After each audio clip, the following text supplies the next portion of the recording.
Hello everyone. तो कैसे हैं आप लोग? आई होप आप लोग बहुत अच्छे होंगे, बहुत स्वस्थ होंगे, बहुत मस्त होंगे, बहुत जबरदस्त भी होंगे। तो आज हम लोग क्लास 12th बिहार बोर्ड से पोएम सेक्शन से now the leaves are falling fast का समरी प्लस उसके साथ साथ ऑब्जेक्टिव भी लेकर के आए हैं। तो चलिए हम लोग स्टार्ट करते हैं। सबसे पहले देखते हैं समरी हम लोग। ओके, तो सबसे पहले हम लोग देखते हैं पोएट के बारे में। कह रहा है W.S. Auden, who won the Pulitzer Prize in 1948 for his collection The Age of Anxiety.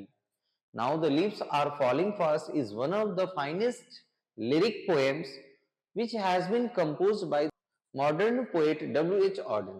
The title of this poem suggests us about the death of human beings like the falling fast of leaves.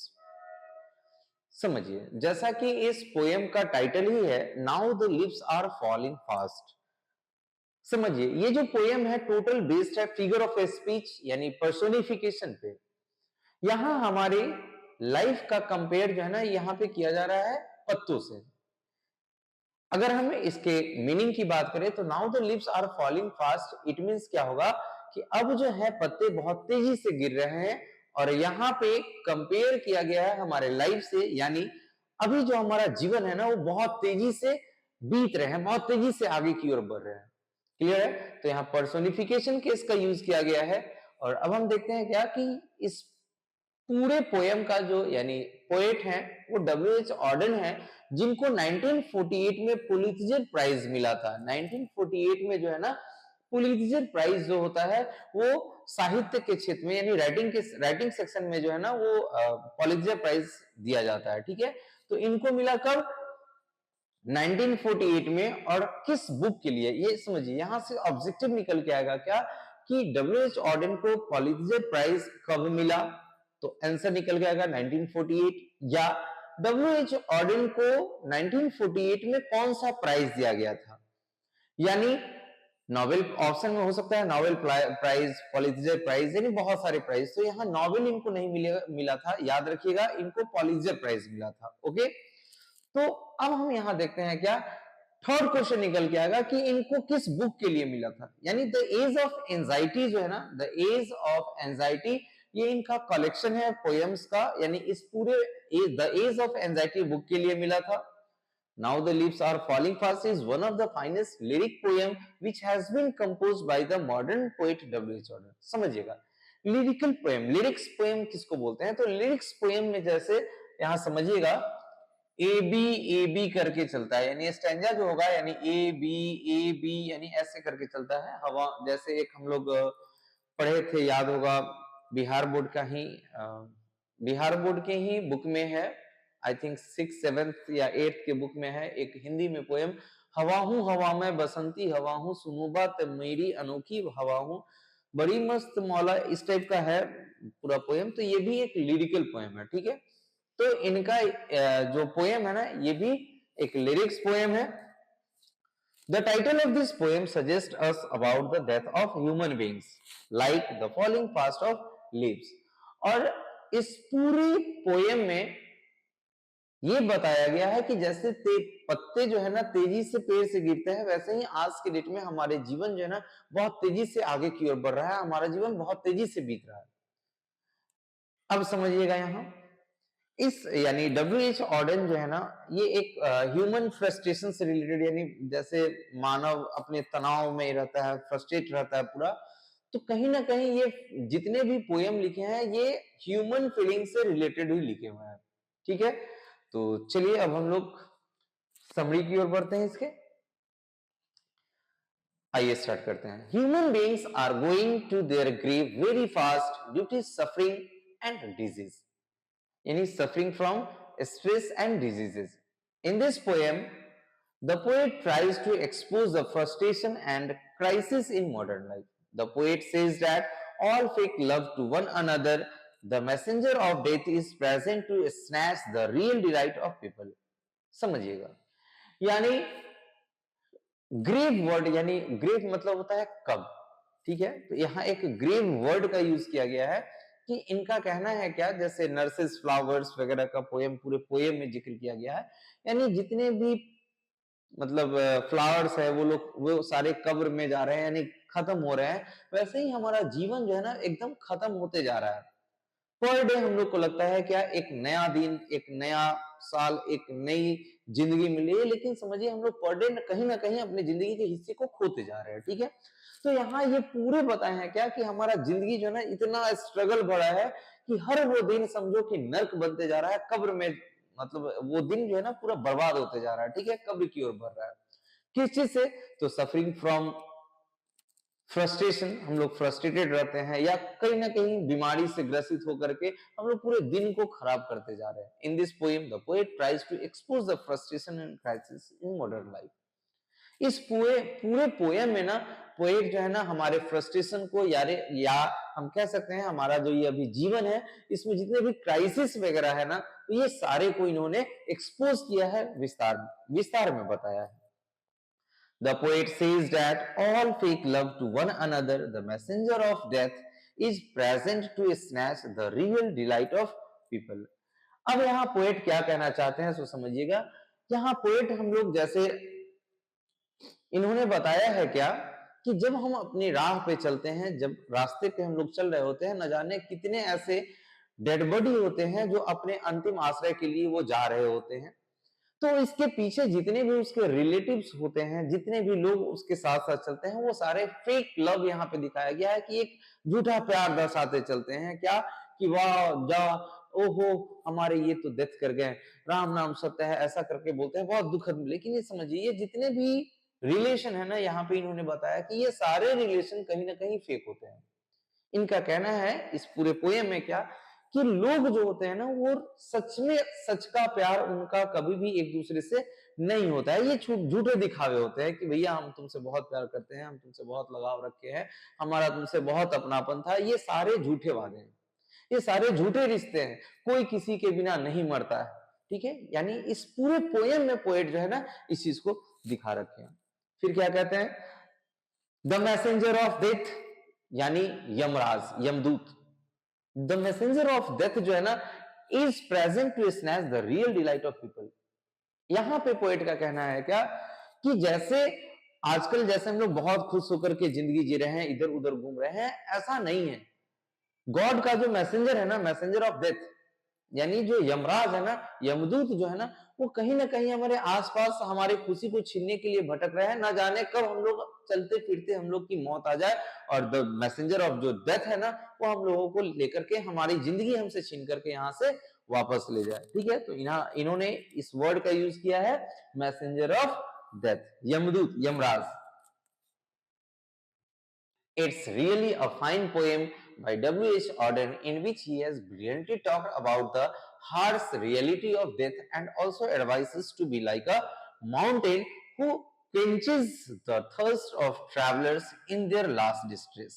अब यहाँ पे क्या करें कि poet जो है ना बड़ी खूबसूरती के साथ इस पोएम को लिखा है और बड़े खूबसूरत अंदाज में लिखा है क्या कि जैसे यहाँ पे इन्होंने किस चीज की बात की है तो समझिएगा, हार्श रियलिटी ऑफ डेथ।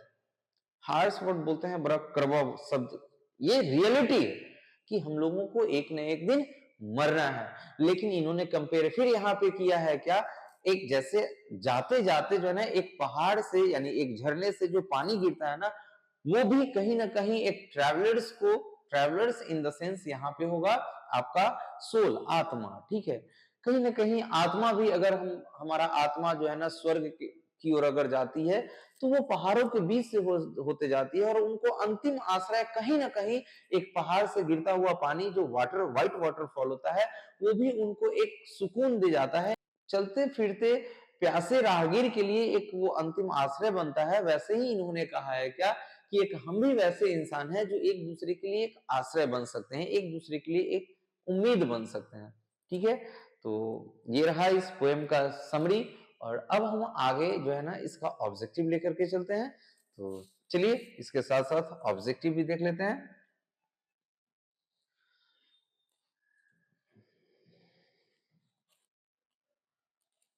चलिए, फर्स्ट क्वेश्चन कहता है क्या, for the Auden poetry was dash, यानी W.H. ऑर्डन का कहना था क्या कि पोएम क्या है, पोएट्री सेक्शन जितने भी हैं वो क्या है। तो इन्होंने पोएट्री सेक्शंस को ही कहा है सीरियस गेम, एक इट मीन्स इनका कहना था क्या कि एक पोयम जो है ना हंसते खेलते हम लोग लिख सकते हैं, लेकिन ऐसा नहीं है कि वो किसी भी तरीके से लिखा जा सके, नहीं, एक सीरियस गेम है। किसी भी चीज को जब हम अपने आप से कंपेयर करते हैं, किसी इंसान से कंपेयर करते हैं, किसी दूसरे चीज से कंपेयर करते हैं, तो हमारी वैल्यू जो है ना हम लोगों को पता चलता है।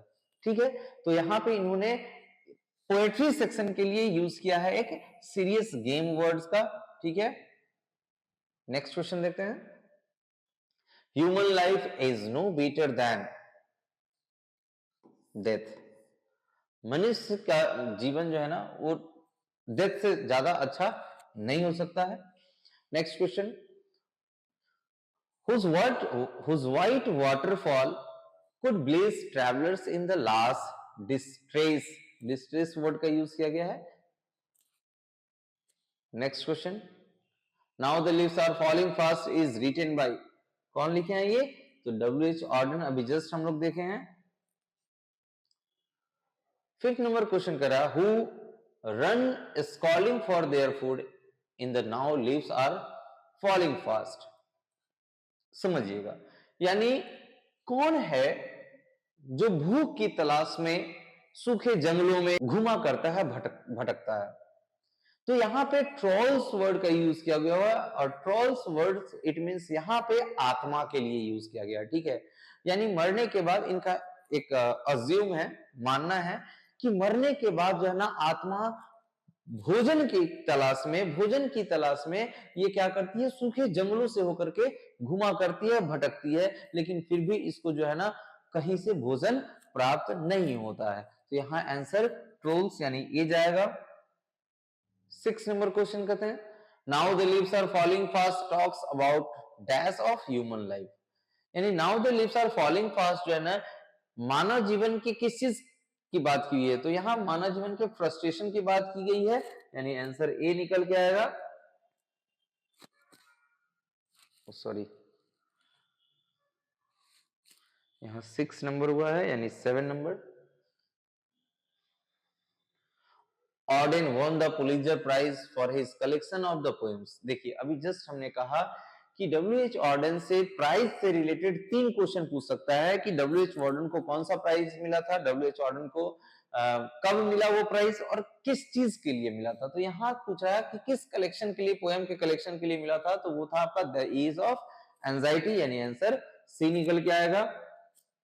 8 number question, dash waterfall could blaze the travellers passing through that way. यानी यहाँ पे पोएट का कहना है कि वो कौन सी ऐसी चीज है जो मतलब वाटरफॉल का वो कौन सा पार्ट है जो ट्रैवलर्स को जाते जाते भी ब्लेस करके जाता है, आशीर्वाद देता है। इट मींस व्हाइट वाटरफॉल, यानी आंसर जो होगा वो आपका बी होगा। 9 नंबर क्वेश्चन देते हैं, and the active hand must dash only on the separate knees. अब यहाँ पोएट समझिएगा, थोड़ा सा यहाँ पोएम का हम चर्चा करेंगे। ठीक है, पोएट का कहना है इस पोएम में क्या कि ये जो हमारे एक्टिव हैंड है ना, ये हमारे एक्टिव हैंड भी क्या होंगे, एक दिन बहुत ठंड फ्रीज पड़ जाएंगे और एकदम जाकर के घुटनों तक ये सट जाते हैं। इट मींस क्या, जब कोई भी इंसान डेथ करता है तो जब हमारे यहाँ बोला जाता है, जब अर्थी बोला जाता है, तो अर्थी पे जो है ना घुटनों के पास हमारे हाथ को रखा जाता है, मतलब घुटने को फोल्ड करके, तो हमारा हाथ घुटनों तक पहुंच जाता है। तो इनका कहना है क्या, ये जो आज हमारे हाथ जो काम कर रहे हैं ना, ये भी एक दिन ठंड पड़ जाएंगे और घुटनों तक जाकर के ये रुक जाएंगे। तो यहाँ पे एक्टिव हैंड मस्ट क्या होगा, फ्रीज हो जाएगा, यानी आंसर सी होगा। नेक्स्ट क्वेश्चन 10 नंबर देखते हैं, and the nightingale is dumb from, O and the nightingale is dumb, ये जो है ना लाइन कहां से लिया गया हुआ है, तो ये है आपका now the leaves are falling fast, यानी आंसर सी होगा। 11 number, which thing signifies that nothing is everlasting। इस पूरे पोयम में किस चीज को दिखाया गया है कि सारे चीज खत्म हो जाएंगे लेकिन एक चीज जो है ना वो हमेशा रहेगा, वो है आपका स्टोन, यानी आंसर ए निकल के आएगा। 12 number, dash rolling on proves that life goes on despite mortality. मतलब समझिएगा, पोएम में एक जगह जिक्र है कि द प्रैम्स गो रोलिंग ऑन, यानी स्टार्टिंग का फर्स्ट पैराग्राफ है या आई थिंक सेकंड पैराग्राफ है, उसमें बताया गया कि जो बच्चे के द प्रैम्स मतलब जो बच्चे के खिलौने होते हैं, जैसे हम लोग बचपन में देखते थे। आज के डेट में अगर हम देखें जितने मॉडर्न होते जा रहे हैं, तो बच्चों को चलने के लिए क्या किया जाता है, वॉकर का यूज किया जाता है। यानी वॉकर एक प्लास्टिक का बना हुआ होता है, उसमें स्टील या लोहे का हम बोले तो रॉड लगा होता है, उसमें बच्चे को बैठा दिया जाता है, सामने दो चार बॉल होते हैं, उसमें एक हॉर्न टाइप में लगा होता है सीटी, वो बच्चे मतलब खेलते हैं उसे, उस पर बैठ करके चलना सीखते हैं। लेकिन जब हम बात करें पहले की जमाने की, हम लोग जब बच्चे थे उस समय भी हम लोग देखे मेला वगैरह जब लगता था, तो उस टाइम बच्चों को चलने के लिए जो है ना वॉकर का जो है ना वॉकर जो मिलता था, वो वॉकर होता था लकड़ी का, और लकड़ी में 3 चक्के आगे एक और पीछे 2 लगाया जाता था, और वो बच्चे पकड़ के क्या करते थे, चलना सीखते थे। ठीक है, तो अब यहाँ प्रैम्स का मतलब वो जो लकड़ी का चलने वाला वॉकर जो बनता था जिसको पकड़ के बच्चा चलते थे, अब इनका यहाँ क्या कह रहा है, कहना है पोएट का कि वो प्रैम्प्स, वो लकड़ी के जो वॉकर होते थे, आज वो भी क्या हो रहे हैं, खत्म होते जा रहे हैं, वो भी खत्म हो चुके हैं। मतलब समझिए हमारा जीवन कितना आगे भाग रहा है कि हम लोग जिस चीज पे डिपेंड होते थे एक बच्चे को चलाने के लिए, वो भी चीज अब खत्म हो रहा है। नए नए चीज जैसे जैसे मॉडर्न हम लोग बन रहे हैं, वैसे वैसे क्या हो रहा है, नया नया चीज आ रहा है, और नए हम लोग जो मेमोरी एक बोलते हैं ना, उस मेमोरी को हम लोग खत्म कर रहे हैं। वो हो सकता है कुछ आने वाले दिनों में वो जो लकड़ी के खिलौने हैं वो शायद कोई किसी बच्चे को मालूम भी ना हो। ठीक है, उनको दिखाया जाएगा फोटो में कि देखो ऐसा होता था वॉकर पहले के जमाने में। तो इनका कहना था क्या कि ये जो प्रैम्स है ना, वो भी अब धीरे धीरे खत्म होते जा रहे हैं, यानी आंसर ए निकल के आएगा। 30 number, who are scolded for food. अब यहाँ पोएट का कहना है कि भोजन की तलाश में कौन भटकता था, तो वो था आपका ट्रोल्स, आत्मा। ठीक है, यानी आंसर ए होगा। 14 नंबर, the dash has become dumb to see the leafless trees. अब यहाँ क्या कहना है समझिएगा, पोएट का कहना है क्या कि धीरे धीरे नाइटिंगेल जो है ना कोयल, वो भी खत्म होते जा रहा है, वो भी गायब होते जा रहा है। हम लोग कुछ मतलब पास्ट में चलते हैं थोड़ा, हमारे यहाँ एक पक्षी होती थी, बर्ड होती थी, बोलते थे उसको हम लोग नीलकंठ। अब हम लोग देखने को नहीं मिलता है, वो हम लोग गूगल करके वैसा सर्च करते हैं और देखते हैं अच्छा ऐसा हुआ करता था। तो इनका कहना है क्या कि आने वाले दिनों में जो ये जो नाइटिंगेल है ना, ये भी खत्म, ये भी गायब हो जाएंगी। तो यहाँ आंसर क्या जाएगा, D Nightingale. 15 number, who is the whispering neighbours. Whispering neighbours कहने का मतलब यहाँ पे हमारे यहाँ जो आसपास में जो है ना, हमारे आसपास में पोएट का कहना है कि हमारे आसपास में जो है ना वो मैसेंजर ऑफ डेथ, यानी देव जिसको हम लोग बोलते हैं ना यमदूत, वो भी आसपास में भटक रहे हैं। तो इनका कहना था क्या कि जो मरना होता है ना, यानी डेथ भी हमारे अगल बगल में कब आ जाए, कब लेकर के हमारी जिंदगी हमसे छीन करके लेके चली जाए, ये किसी को नहीं पता होता है। तो यहाँ आंसर जाएगा डेथ जो है ना हमारा विस्परिंग नेबर्स है। 16 नंबर क्वेश्चन देखते हैं, आर्म्स रेज स्टिफली टू रीप्रूव। यहां कहना है क्या पोएट का कि जैसे जो लोग डेथ कर जाते हैं, हम अपने रास्ते में देखते हैं न जाने कितने लोग मरने के बाद उनको अंतिम आश्रय के लिए ले जाता है, यानी शमशान घाट ले जाया जाता है। तो उस बीच में जब शमशान घाट लोग लेकर के उस बॉडी को जा रहे होते हैं, तो पीछे से न जाने कितने सारे हाथ हाहाकार मचाते रहते हैं कि हाँ ये मेरा डेथ कर गया, डेथ कर गया। तो अब इनका कहना है क्या कि ये जितने भी है ना रिप्रूव, ये सब झूठे हैं, ये सब दिखावे हैं।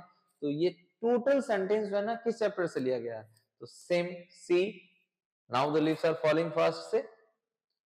17 नंबर क्वेश्चन देखते हैं, the travellers are we dash moving towards our death beings. यहां हो जाएगा the travellers are we human beings. ठीक है, human moving to our death begins. ठीक है। 18 number question, dash freezes the active hands. Death मरने के बाद जो है ना वो हमारे जो एक्टिव हैंड है वो भी एक दिन ठंड पड़ जाते हैं।